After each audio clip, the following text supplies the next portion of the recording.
እንዴት ናችሁ ውድ አድማጭ ተመልካቾቻችን የዛሬን የሚያዝያ 15 2018 ዓ.ም የወርቅ ዋጋን መረጃዎችን ይዘንላችሁ መጥተናል። የትም ሳትሄዱ እስከ መጨረሻው ድረስ አብራችሁን መሆን አይረሳ። ከ14 ካራት ጀምሮ እስከ 24 ካራት ድረስ ያሉትን የወርቅ ዋጋዎች ዛሬ በጥሬው በስንት እየተሸጡ እንደሚገኙ እንነግራችኋለን። ጨመሩ ወይስ ቀነሱ የሚለውንም ትመለከታላችሁ ማለት ነው። በአሜሪካ ዶላርና በኢትዮጵያ ብር እየተሸጠ የሚገኘው በስንት ነው ወርቅ የሚለውን አስመለክታችኋለሁ ማለት ነው። ለቪዲዮ አዲስ ከሆናችሁ ቪዲዮን ላይክ፣ ቻናሉንም ሰብስክራይብ በማድረግ ቤተሰቡን አሁን ወደ መረጃው እንሄዳለን።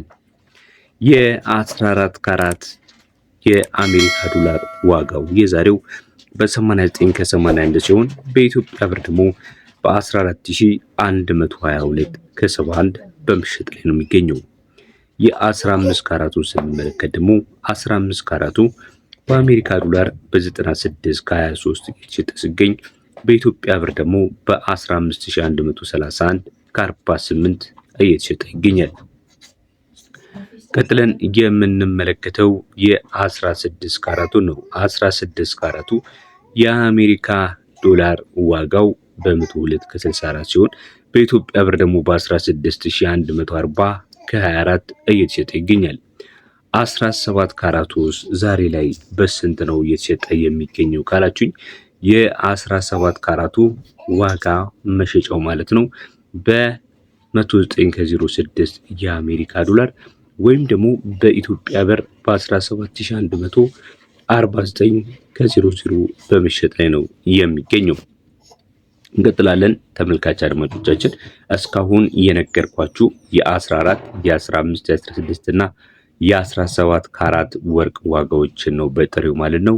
የ18 ካራቱን ከመመልከታችን በፊት ግን የበለጠ ከነገርኳችሁ ካራቶች ተፈላጊነት ያለው የ14 ካራት ነው። ከዋጋው አንጻር እጅግ በጣም ተፈላጊነት አለው። ሌሎቹ ካራቶች እንደ 15 እንደ 16 17 ግን በዛም ገበያ ላይ የሚያዙ ወርቅ ቤቶች ላይ ተሰርተውም የምታገኟቸው የወርቅ አይነቶች አይደሉም። ለምን ስላልተለመዱ ማለት ነው። ግን በጥሬው ብሔራዊ ባንክ ከአቅራቢዎች እንዲሁም ለወርቅ ቤቶች የሚሸጥበት በዚህ ዋጋ አለ።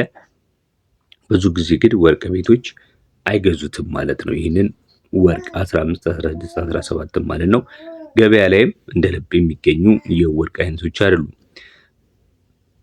በመቀጠል የምንመለከተው የ18 ካራቱን ነው። 18 ካራቱ በ115 ከ47 እየተሸጠ ነው የሚገኘው።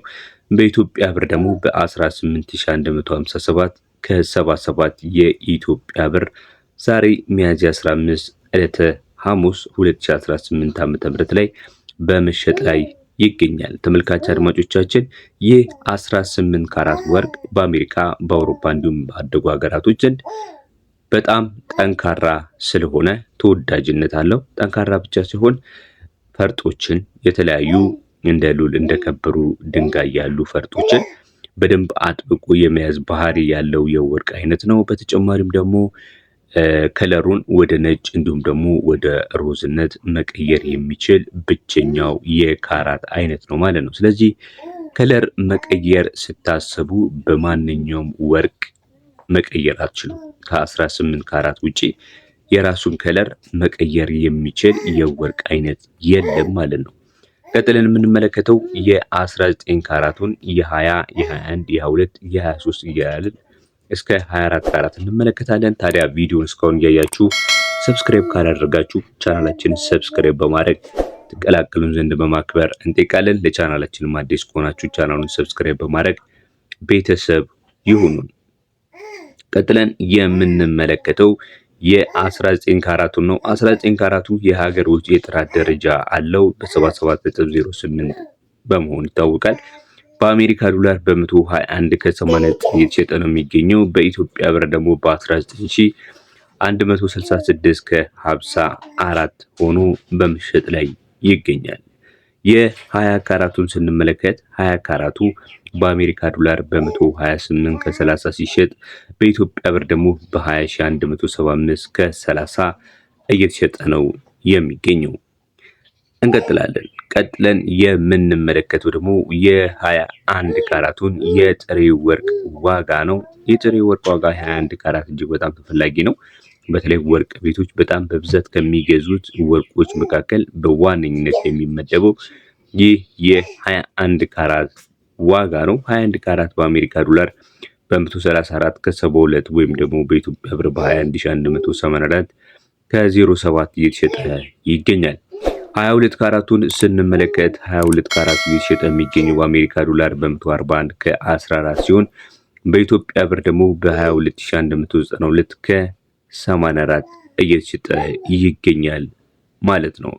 እስካሁን የተመለከትናቸው የወርቅ አይነቶች በጠቅላላው ማለት ይቻላል ለጌጣጌጥነት የሚውሉ ለተለያዩ ፕሮግራሞች የምትለብሷቸውን ወርቆች የሚሰራባቸው የወርቅ ካራቶች ናቸው በጠሪው ማለት ነው። ወደ ምንም አይነት ዲዛይን ከመቀየራቸው በፊት ያሉት ማለት ነው። 22ም 21ም 20ም ብትሉ እንዲሁም ከዛ በታች ያሉት የወርቅ አይነቶች ለጌጣጌጥ በቀላሉ ሊለበሱ የሚችሉ ናቸው። በተቻለ መጠን ደግሞ አደጋ ቻይም ናቸው። እንደ 23 እና እንደ 24 ካራት አይደሉም ማለት ነው። በቀላሉ ሊቧጨሩ እንዲሁም ደግሞ በቀላሉ ሊሰበሩባችሁ የሚችሉ የወርቅ አይነቶች አይደሉም። ለምን ካላችሁ ደግሞ በውስጣቸው የያዛቸው የተለያየ መጠን ያለ የብረት እና የሌሎች ማዕድናቶችን በጥምርታ የያዙ ስለሆኑ ጠንከር ያሉ ናቸው ማለት ነው። ከ23 እና ከ24 ካራት ወርቅ አይነቶች ጋር በሚነጻጸሩበት ጊዜ የተሻለ አቅም አላቸው። ነገር ግን 23 እና 24 ካራት ደግሞ ያነሰ ነው ጥንካሬ የላቸው ማለት ይቻላል። ስለዚህ እነዚህ አይነት ወርቆችን ደግሞ መግዛት የምትችሉት በጡም መልክ እንዲሁም ደግሞ በሳንቲም መልክ ብቻ ነው ማለት ነው። የ23 ካራቱ የዛሬ ወርቅ ዋጋ ስንት እየተሸጠ ነው ካላችሁ በአሜሪካ ዶላር በ147 ከ55 እየተሸጠ ነው የሚገኘው። በኢትዮጵያ ብር ደግሞ 23201 ብር ከ60 እየተሸጠ ይገኛል። የ24 ካራት ወይም ደግሞ የአንድ ወቄት ወርቅ ዛሬ ላይ በስንት እየተሸጠ ይገኛል የሚለውን ስንመለከት ፒዩሪቲ ሌቨሉን ቀድመን እንመልከት እስቲ። ፒዩሪቲ ሌቨሉ የኢትዮጵያው የሀገር ውስጥ ማለት ነው በ99.96 ነው የሚታወቀው። ከውጭው ጋር የ0.4 ዲፈረንስ የ0.3 ዲፈረንስ ብቻ ላይ ያለው። የውጭው 99.99 ነው። የሀገር ውስጡ ደግሞ 99.96 ነው። በአሜሪካ ዶላር ደግሞ በ153 ከ97 እየተሸጠ ይገኛል። በኢትዮጵያ ብር ደግሞ 24 ካራቱ እየተሸጠ የሚገኘው 24210 ከ37 በሆነ ብር ነው ማለት ነው። እንግዲህ ለዛሬ ያዝንላችሁ 11ዱንም የወርቅ ካራቶች እያየንበት የዛሬ የሚያዝያ 15 የወርቅ ዋጋ መረጃዎቻችን ይህንን ይመስሉ ነበር። እስካሁን አብራችሁን ስለተከታተላችሁን ስላዳመጣችሁን እያመሰገንን በቀጣይ በሌላ ቪዲዮ እንገናኛለን። እስከዛው በያላችሁበት መልካም ጊዜ